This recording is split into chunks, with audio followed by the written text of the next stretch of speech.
Hello, Sithumini Rathnamalala. Welcome to my channel, Atramadhyava.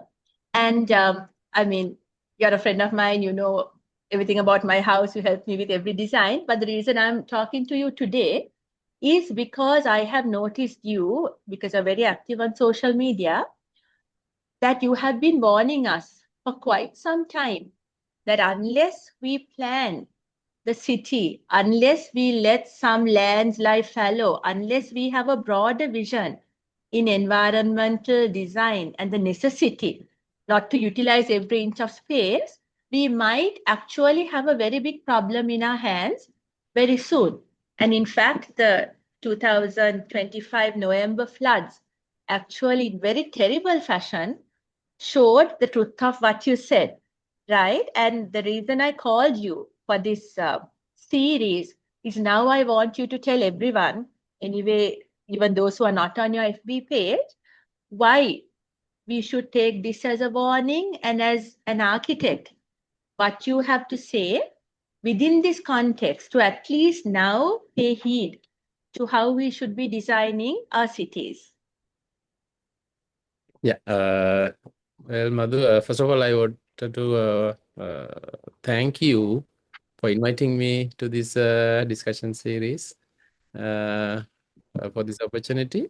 And yes, we know that for years or for decades, with the human civilization, the development of the human civilization, we know that we encroached the natural setting of this globe. And we changed the setting as we wanted. So for our comfort. So comfort is sort of a political word because we can interpret it in different way. So if you think that you need to be the author of a place, so that psychological setting is again another comfort. So, and physically, if you can move in which way you want in a place, that it makes again another physical comfort. So likewise, comfort can interpret in different way. So, for example, before the industrialization, before 16th, 17th centuries, so people had a different type of life. Maybe they did not have an expectation of uh, having the ownership of a place.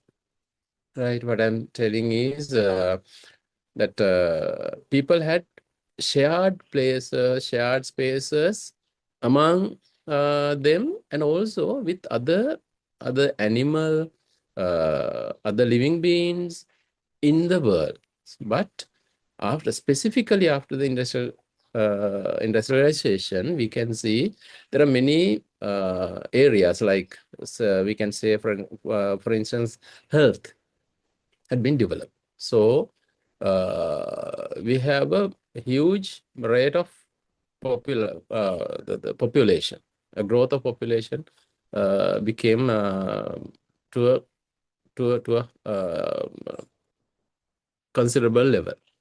And with that, we needed huge extent of land, and the ownership concept to have personal ownership for a land. Such concepts actually came after the 16th, 17th centuries. So with such When you say that, are you talking about like the West or the East or everybody in general?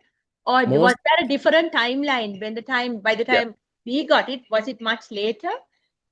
These concepts actually started in Europe, mostly after 16th and 17th centuries. These concepts like single ownership started at West, definitely, and it spread out around the world because of modern thinking and industrialization. Those are actually a change of the thinking patterns of people in different places. we can see after 18th century, such thinking became a global way of thinking. Because of the colonization process, they Of brought that kind of thinking even to us. course. Enclosures Act and all that, where Yes. it's quite a new idea to enclose the land and say this is mine and you're trespassing. And Yes. because of the colonization, we also then started to feel. But though to be honest, we had a feudal system where land ownership was based on wealth, right? Yeah. For example, in Sri Lanka, the land ownership was with the king. With the king, generally. Yes, you're Yeah. right. And all the other people had to share. So that was a feudal concept. Correct. Yeah. But it is not that how we think actually. So each and every person needed sort of a ownership of this earth, the land ownership. So, with such concepts, people thought about that the thing connected that ownership and comfort. So connecting these two created a political individual space ownership in the world. So with that, we started to see these things in a different perspective or different approach. After this change, we can see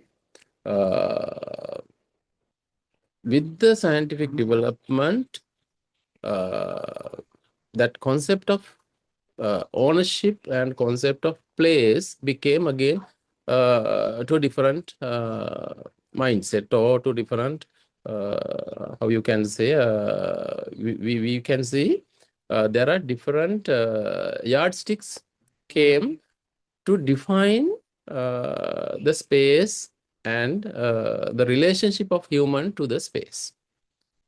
This is very important because it is a paradigmatic or paradigm shift actually that what happened at that time. Then you can see the requirement of Right. planning the spaces. If I may interrupt Sithumini, those were actually decisions taken by the powerful minority, right? And the rest had no choice but to Of go along with it. It wasn't like a no, social decision. It's a minority that no, decided, it and was then not. they put force in the sense of the Yes, military or the yeah, police to back their decisions up, and it became a global, almost a natural law, private yeah, ownership, yes, right? yeah, Yes, yeah. It was sort of a result of power practices. absolutely. Very few, very few number of people decided what should happen for all. So we did not have a voice to other people, majority of the people, and we still we do not have a voice to other, let's say, animals or other natural. For example, a river, we do not have a sound. We do not have a voice in our discourses to a river. No agency For whatsoever. example, yes, yes.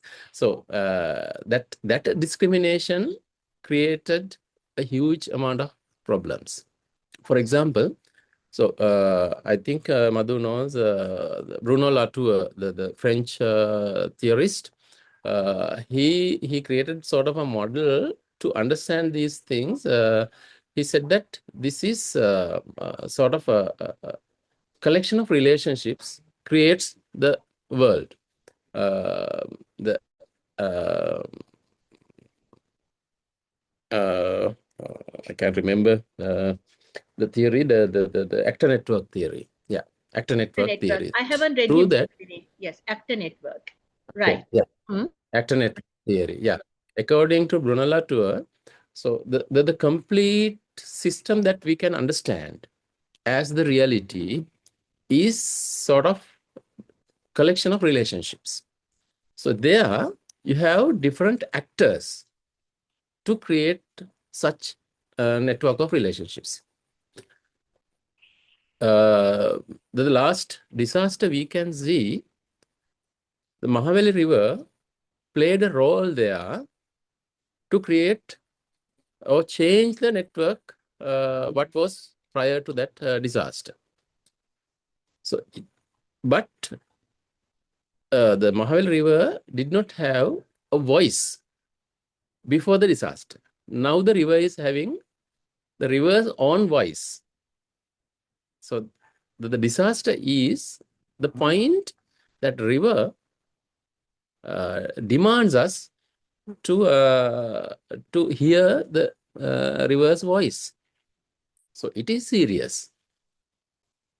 So if we had a system prior to the disaster to hear the voice of the river, so this disaster won't happen. So the natural thing will happen, but so we definitely Extent have of a human security cost. advantage. The cost could Yes, have been much less. much less, of course. So we were not in a position to hear the voice of the river. So because in different times, in different ways, the river wanted to talk with us. So we did not have sort of a either research mechanism focused on that river's voice, or sort of a scientific way even to represent the river in our discourses. So we did not have. So that's what happened. Till the last moment, we were not aware of what is going on for decades, not for 1 day or 2 days. Exactly. And this is lovely. So it took a disaster for us to actually pay attention to this actor who we had not thought of as an actor. And maybe not just this disaster, any disaster probably. Sithumini, even the tsunami, look at the sea differently. So that Yes, takes a disaster for us to exactly. actually see or listen. Yes. So now the voice came forcefully. It was not mutual thing. So voice came very forcefully. Now at least we should listen this voice. So it is not only the river, so all the other stuff around us, what we call nature or what we call animals, see that what is going on in our dry zone. We very simply say that human elephant conflict. So it is not just a conflict between human and elephant. It is a huge imbalance of the setting, huge imbalance of that particular context. So we are still not finding answers for that imbalance. So the results will be definitely uh, serious next 2 decades. We may not, because we are growing the number of human here. Sri Lanka is a sort of a in population density. We are in a sort of a dangerous situation. For the whole country, we have more than 340 people in a square kilometer. And in an urban situation like Colombo, we have more than 13,000 people in within 1 square kilometer. It's more than Tokyo. It's more than London. You believe that the population density that we have. So we do not have proper answers for these questions. So what is the bearing capacity of the land? What is the bearing capacity of the Colombo? What is the bearing capacity of the whole country? So we have not measured, we have not extrapolated, even we do not have data. So that's the real situation of this country. So this is not this is a country having not data-driven planning. So we just think different stuff, we imagine different stuff, and we do. But there's no data-driven proper planning system in the country. Sithumini,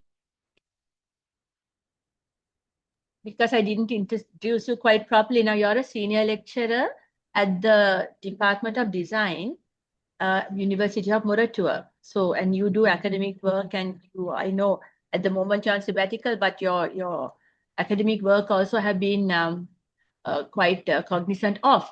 And within design and architecture, and within your role as an academic, is there no way that we can actually get the data? Because you're in the University of Moratuwa, which is responsible for architecture. Is there no academic method of actually driving these kind of data research, analysis, and gathering? Is that not possible?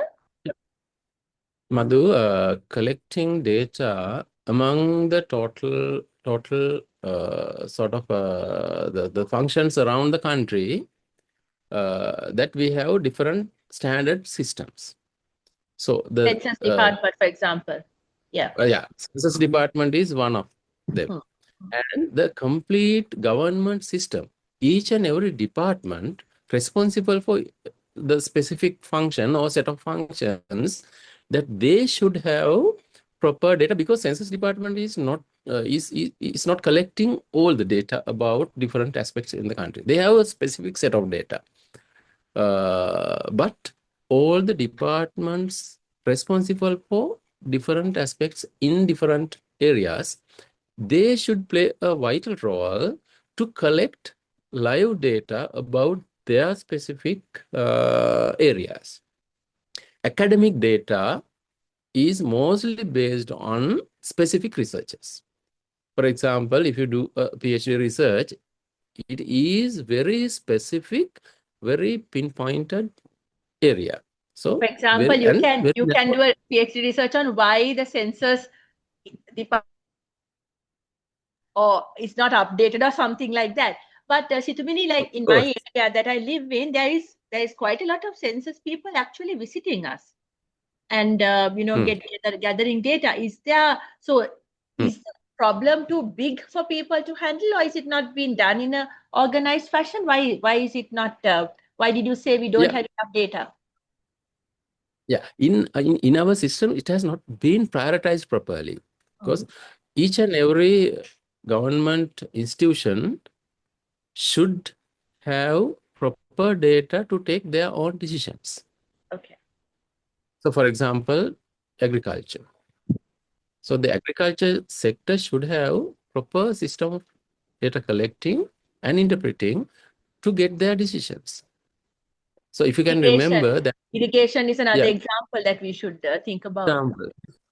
Yes. Likewise, and commerce and industry, the departments of whatever the industrial development.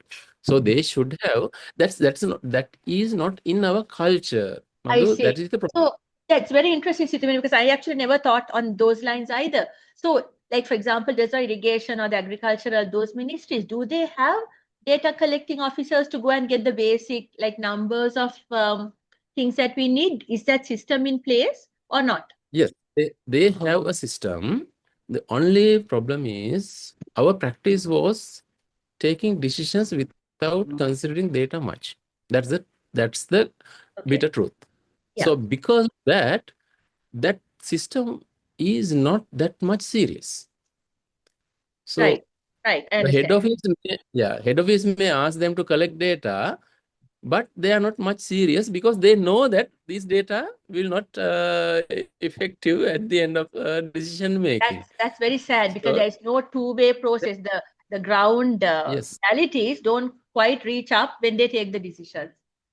Could be. So, for example, is it possible for us not to know how many people are actually living in areas that are not suitable for building houses? We may not know, that there are actually villages up there in a mountain that has been designated as not being suitable for living. This is the thing. Yeah, exactly. No. Because we do not have a proper institution, proper mechanism to collect and report such data. Now the NBRO started to doing that. What is NBRO? National Building Research Organization. Okay, that comes under what ministry? It is under Construction, Housing and Water Supply Ministry. Okay. But it is a very small organization. So they have a very limited number of people to do all the stuff. That's happened because we have not prioritized such things. Do you So think for decades, do you think after a disaster like this, things might change, that we have gone into a paradigm shift where we say no, actual real data is vital for us to keep our people safe? Do you think that change will happen? that change will happen, but it is not just 1 week or 2 weeks change, Yeah. because we have a very established government system, and there again we are in sort of a economic sort of a low level. We are not recruiting new people to the government system. With that, it will take a time, but I believe that the new government is having that vision to prioritize data in each and every sector. So it will happen, but it will take a considerable time because of that the conventional system that we have in the government organizations. Still, that the priority should have in data usage has not been understood properly. Yes, Some places it has been understood, but yeah. yes, because and we were showing very clearly the consequences of not having data, where we had whole villages go under rubble and all that. So, Tumini, let's get to the city planning point. Now, take Kandy for example, or Peradeniya. Could the question of real estate? Like I'm still reading Amitav Ghosh, The Great Derangement, and I showed this at Mm, Sunil's interview also. Here he says he's analyzing mm, Mumbai, and he says, ironically, yes. the richest people now who have built their land on the most dangerous places on earth, like the beachfront, for example, because real estate will not allow them to know the truth, which is that land should be kept clear at all costs, right? So here, let's get back to Sri Lanka, and you're an architect and you actually build houses and you know how these things work. Are we not facing some facts? Because the huge corporate power involved in real estate is not going to consider very long-term effects of what they do. Yes, Madhu, real estate, not only in Sri Lanka, but more in most of the places, is not a business that having proper sort of guidance or proper regulation. So even in Sri Lanka, we do not have an institution or a government entity to closely regulate, monitor and regulate real estate business. So it is a business, huge business, uh, rotating huge amount of money, but not having a proper regulatory framework. So that Surely, should be. Sithumini, again to interrupt you, Mm, wouldn't like the Minister of Land or whatever you call it, is mm. there no legal binding that real estate people, the corporations come under? We don't have enough rules No, to, no, really? because yeah, real estate uh, late a few years back, we found that real estate is one of the businesses that are having huge amount of corruption and money laundering. So the real estate business in Sri Lanka is How is sort money of money laundering? Ah, I laundering. see. Okay, how is that connected? Yeah. That connects that this is a business of purchasing lands and selling lands. So within the business, you can alone whitewash sort of black money. So that the financial intelligence unit that they identified the issue, and they wanted to have sort of a close monitoring system for real estate. Uh, I think they are establishing that system. Uh, Within near future, we may have sort of a proper regulatory system for this business, but for the moment, it's not. We do not have that proper closely monitoring and regulating system for that Right. business. Yeah, And and it's rather surprising, Sithumini. I mean, are foreigners allowed to buy land in this country, like outright ownership? Because recently I was reading, not recently, a few years back, like famous actresses also actually own land in Sri Lanka, right? yeah, Is yes, that allowed? I mean, do we allow it? I mean, does any country allow foreign nationals to buy land? yes, you can find different ways to do such things. So in a very simple term, it's not, but you have different ways to do that. So they utilize or they capitalize such small spaces in the system, and they make ownerships. For example,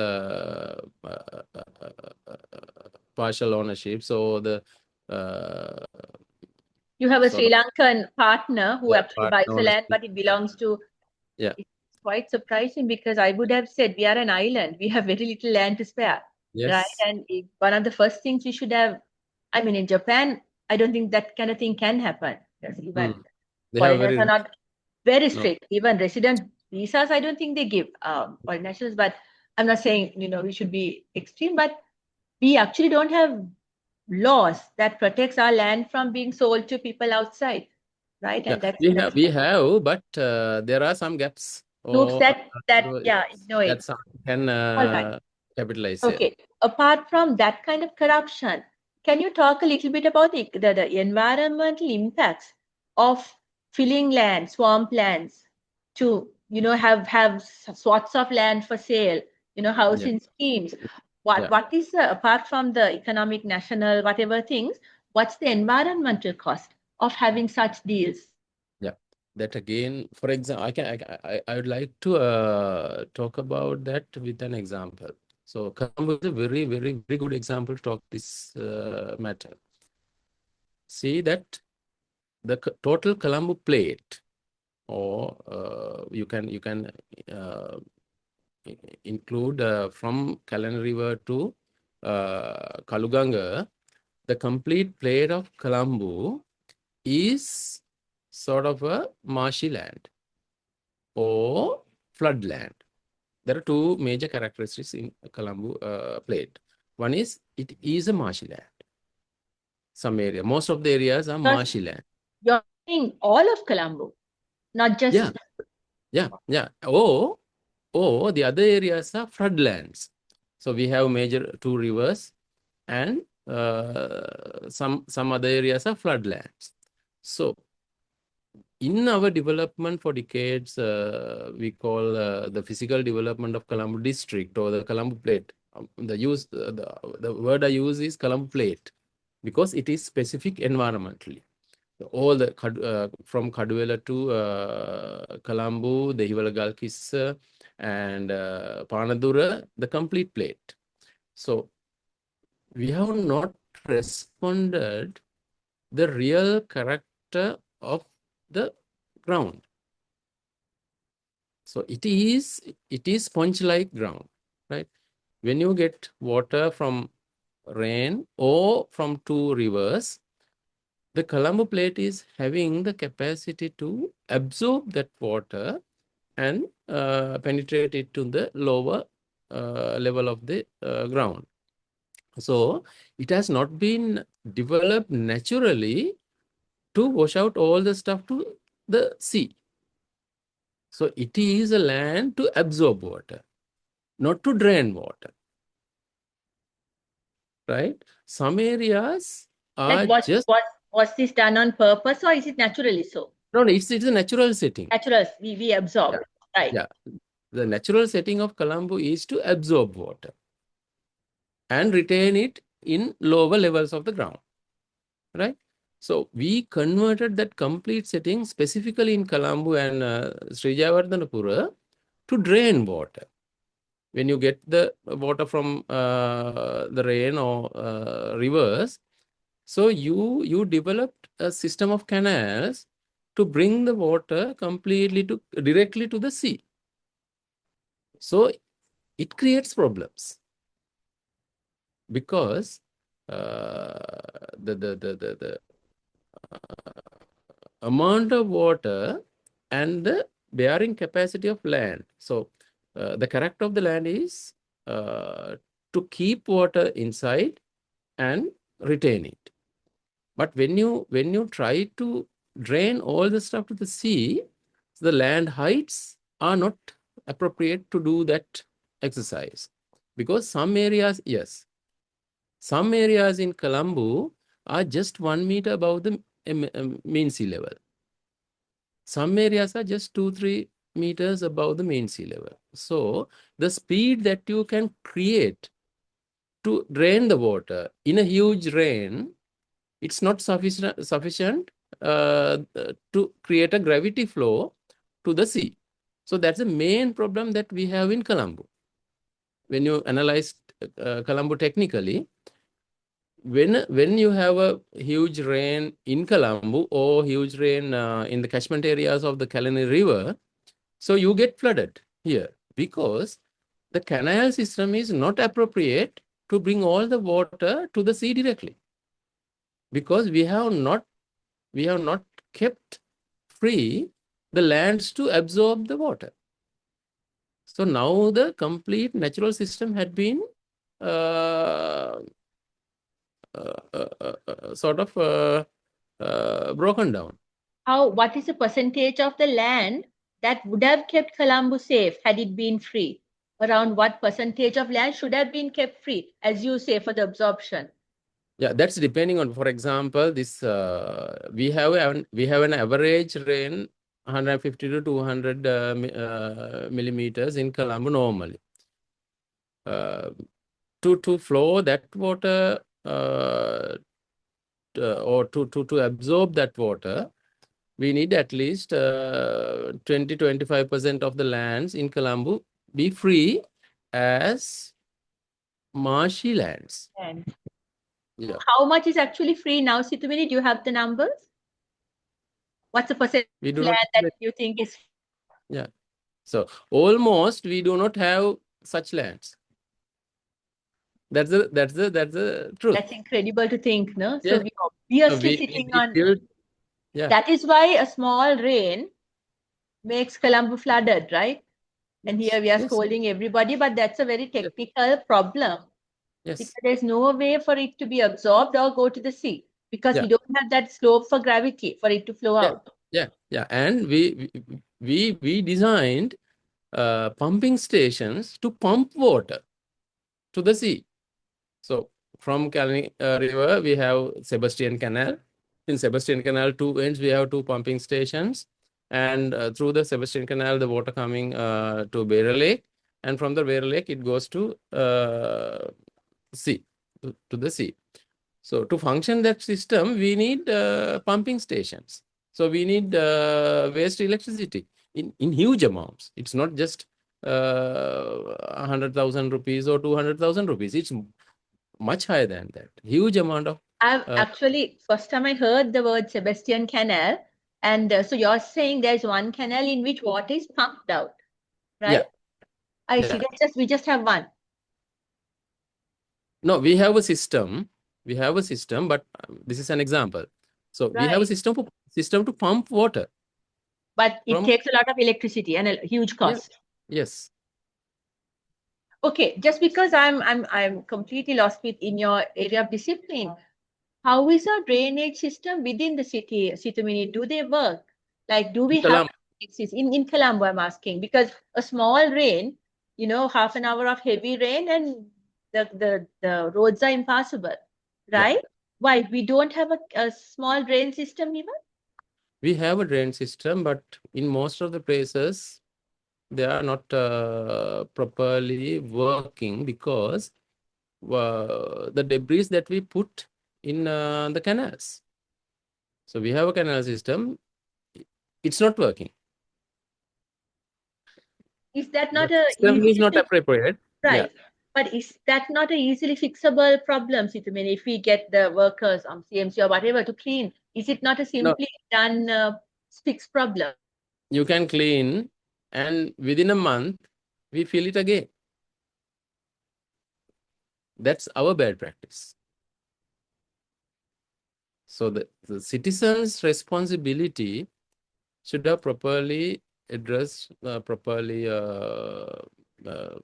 it should be much properly propagate and spread the awareness on such things. That should happen.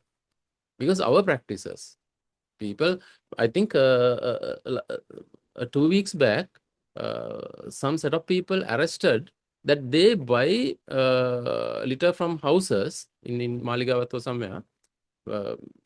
They buy litter from houses.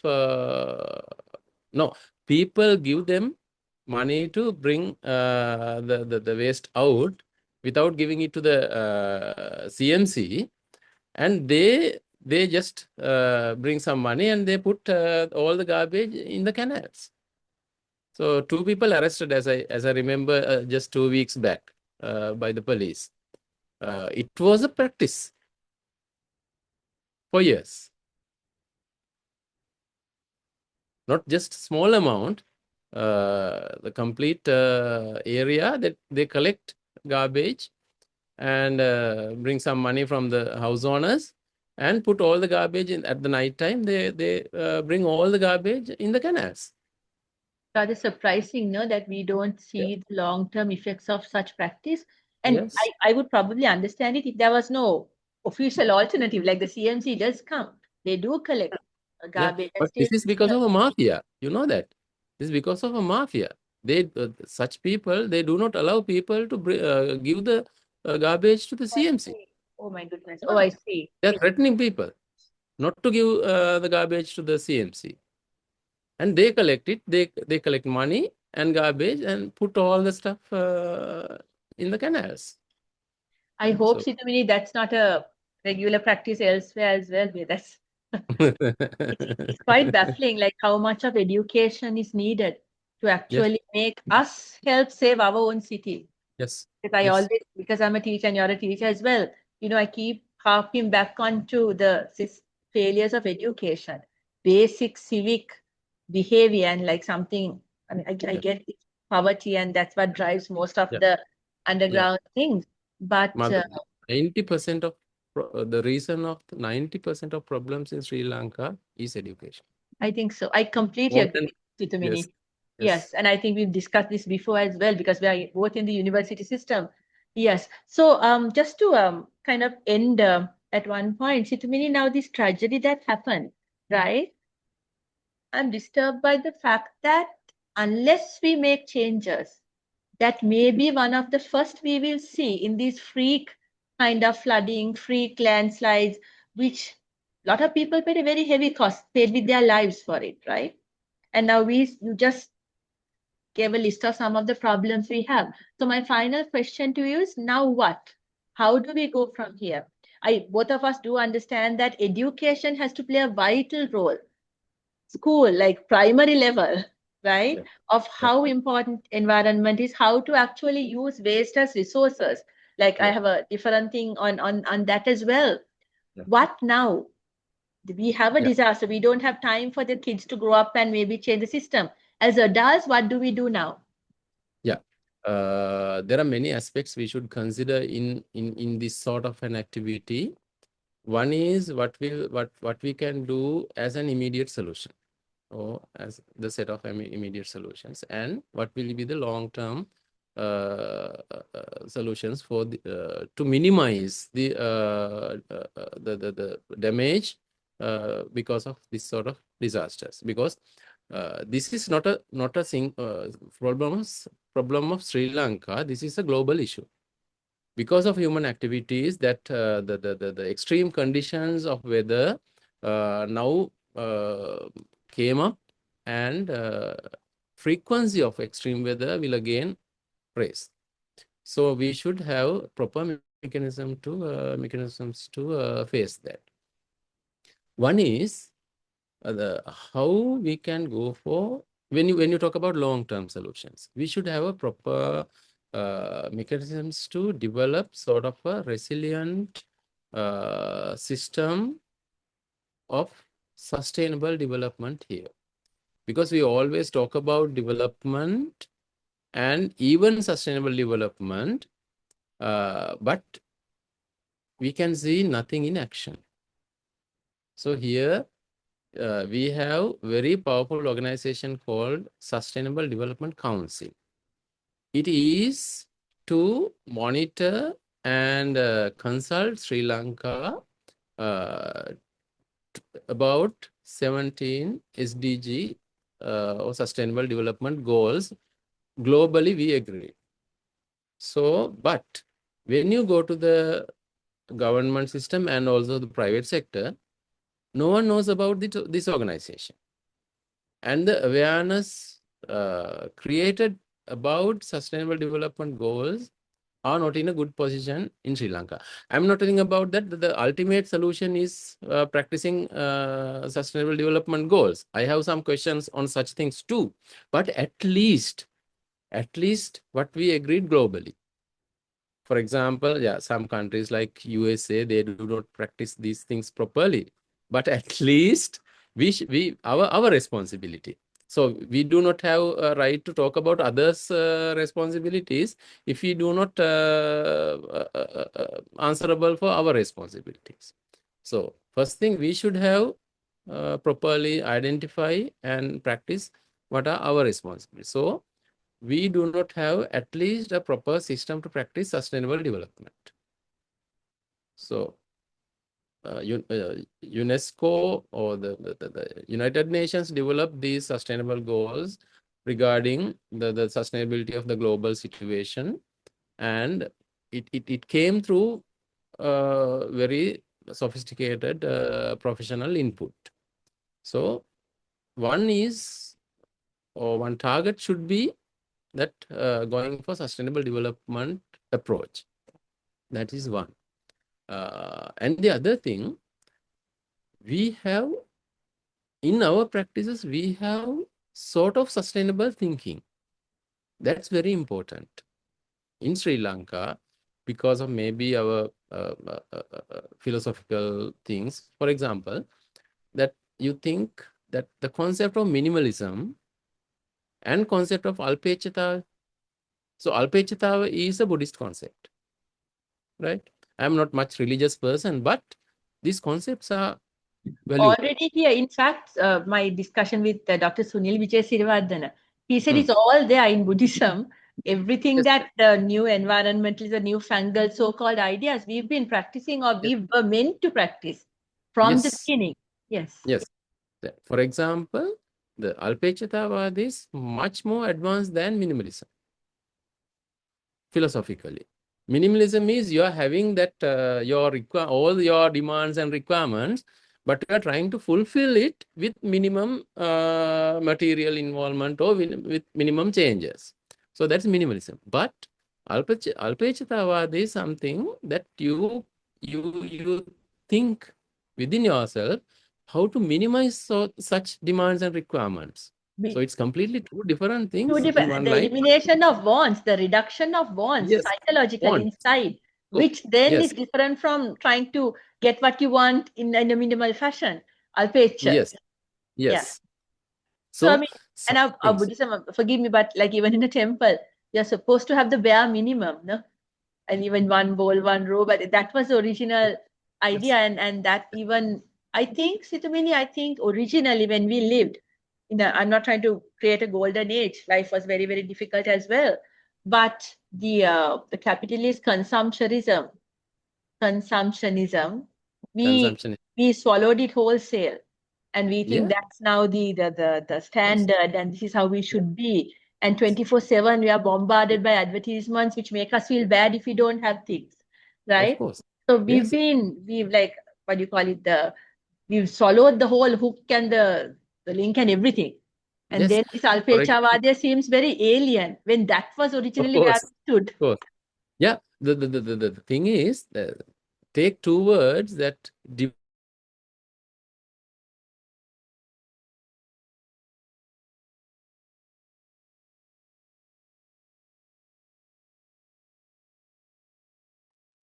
I think till Situbini's connection comes back on, neither he or I, like, we are Buddhist, but the reason we speak about the Buddhist, the sutras is some of these very, what we consider new ideas, not new anymore, that have actually come to us, or we've been growing with it. Our generations back have been growing with that kind of simplicity, which now is propagated by these ways of like lifestyles and all that, right? So Alpechavad, and I think in earlier my earlier interview, Dr. Sunil Sirivardhana was talking about the Paticca Samuppada Sutra, cause and effect. Somehow we've considered what we do in this planet as being without cost. And that's one of the craziest beliefs, I think, because every single thing we do as individuals, I might be doing so many bad things to the environment all the time, though we do try to keep it at a minimum. So I think because of the economic reasons, we do it less. I mean, the millionaires in the Sithumini, if your lights out, come, can you come again? I'm still talking, so join now again, if you can. Yeah? Yeah, I'm still talking, so you join. Yeah, okay. So like in the West, for example, if you, some people, the billionaires actually take a jet to go where they want. They're trying to save time. But the cost of that, I mean, yes, you're rich enough to have a jet. You're rich enough to have, pay for the fuel. But it's not just a personal cost. Somebody might pay for that very, very far away from your own life, right? So the fact that you can doesn't mean that you should. And, all of us, like the people who have money, you might have more than one car. And then again, the rate of consumption, the rate of what we have considered natural. And one line from Amitabh's book, he actually says one secret that modernity didn't tell us is that the lifestyle they endorsed can actually be sustained only by a minority in the world. That you really, if all of us try to live the way modernity tells us to live, the planet can't hold it. Like a two-vehicle house, or even every house in the planet having a car will not work. So it necessarily keeps some people at the margins of poverty. It necessarily keeps people not having what the majority wants. Is a reason why these kind of lifestyles were thought of in the first place. And now Amitav is I will be discussing this book in a separate program. And he says, because Asians kind of followed that hook, line, and sinker, like we all now want the same things because we think this is what success is, this is what modernity means. And we are in number very much larger than maybe people in the West numerically. So then the cost goes again. Like if you know about Delhi, you know about the pollution of the air. You know all that. So we see it happening and we turn a blind eye, hopefully thinking, well, not in my lifetime. But if you just check the air pollution in Delhi, it's upon us already, right? So that kind of thing. And now because Sithumini's connection is back, we'll continue that. But I tried to fill the blank by actually saying everything Sithumini is saying, it's a global thing. It's not just the US. So I'll get back to this when I do a program on this book.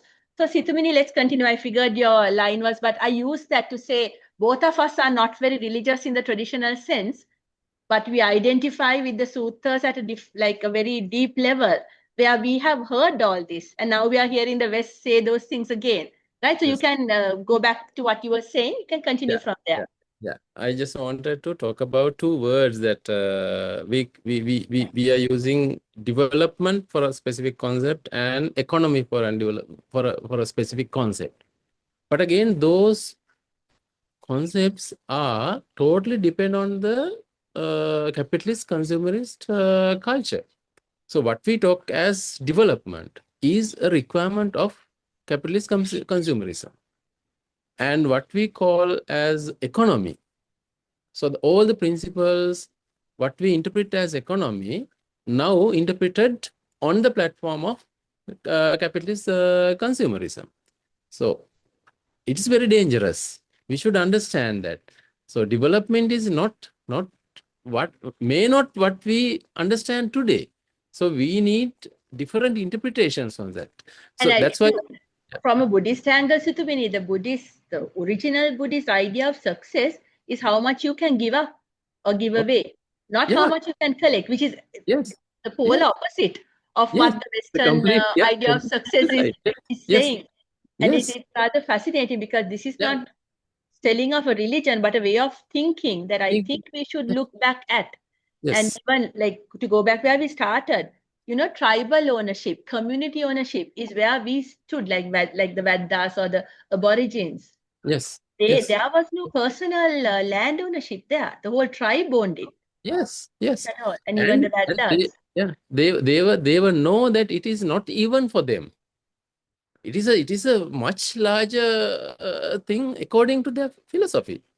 So it's not just Buddhism, but most of the Asian thinking patterns are like that. And the famous Chief Seattle letter, Yeah. beautiful one. No, this is not ours. Yes. Like Yes. listen to the river. Like Yeah. I'm going to probably thumbnail it. Listen to the river. Yeah. This Yeah. discussion, Yeah. right? They Somewhat knew how to similar to the listen. yeah. Somewhat similar to the discussion between Mindu and Tissa. Yes. Exactly, Yeah. exactly. Yes. So Yeah. we were. So I would like before we end, I think what both of us would like to see is look at what we already know, look at what we have, and judge the knowledge systems that we inherited, right? Look at that, and where we like even a hen, like you might worship an animal or a tree, Yeah. Yeah. which we don't, and it is considered a joke by the Western centric eye, but you don't Yeah. have to fall for that. You can stand on your own. I'm not Yeah. trying to be nativist and say everything we believe is right. I'm saying no, sometimes question when we are made to laugh at things that we had. Look at who's laughing. Where are you standing when you laugh? And then are those systems okay? So, Sithumini, so yes, so you said one thing about change. Is there anything else that you can do as an architect, like a practical thing that designers should do right now um, to save this from happening again? Anything Yeah. practical that you can say? Yeah. It is a long process, Madhu. And we should respect the professional knowledge too. But again, the participation, the inclusiveness of the process of development or process of preparation of plans, preparation of strategies for such things. So all the stakeholders, for example, for decades, the real owners of Colombo, that Colombo people, they did not have any sort of a room to participate in the development discourses. So now I I really appreciate that this government is taking some initiatives to make such people as sort of stakeholders in the discourses. So I participated for 2-3 discourses regarding Colombo development. So the community organization representatives played a big role there. Really nice to happen that. So I that was creates thinking sort of a mode. artists always try to do that. No, Situmini, if you take like a drama like Kalani Palama, Yeah, they try to say it in different ways. Listen to us. This is what happens every yes, year, right? So art is tried, but I'm glad to say that this is also apart from the literature and art has always seen problems, but now it's coming into real like praxis. You actually yeah, do yeah, something based on this knowledge that is at grassroots level, yeah, right? yeah. So such things, the inclusivity and respect to each other in a setting. So it's not just about people, but the other aspects that, as we talked about, respecting each other, respecting the natural setting, respecting the different type of people, different type of animal living there. So it should be there. Otherwise, you would not be able to come up with a proper solution for the system. So till this moment, for if we take that the history of Sri Lanka, so we cannot control what Suddha has been done, but at least after 1948, we have not properly organized these things of especially the discourses. The discourse should be prioritized. The people should be engaged in such activities. That has not been happened. Some set of people called professionals and political authority, they set in a place and they ran the system. But today we can see what is the repercussion, what are the repercussions, or what is the real results of such practices. Well, Now the yeah. time to change the paradigm. I wish you all good luck because I know you're involved right now in trying to, make an actual difference. So let's hope. And it's all we can do is hope and try. It's very long term, Of but at course. least to make a start and then get everybody involved. It's all on all of us. Every single person, you, me, like everything we do affects the planet, and that Yes. is what the Paticca cause and Okay. effect, right? So Yes. when at the break I was talking about that as well. So I think we'll stop now. We've spoken for about an hour, and I want to keep this short, right? And I'm going to come back, Sithumini, and speak to you in Sinhala as well, because this is a language channel, and I want to kind of do the same questions, but obviously, it'll go Mm. somewhere else sometimes. But Mm. people who want to learn English can then also go to the Sinhala and try to, there's a scaffolding in trying to get them to understand what you say a bit more easier because they have also heard it in Sinhala. So I'll come back to you, and I'm so glad of your time. And I'm also so glad of your work because I know you're one of these people who actually go out into the field and try to put your words into action. And that's also quite rare in this country. So thank you very much. I will see you again soon. Thank you very much for inviting me to the channel, Right. and Okay. appreciate your efforts. And we'll together, I think, can see sort of a good end. Yeah. Let's hope so. Yes, Yeah. Sithuri. Thank you Okay. very much. Thank Okay. you. Bye.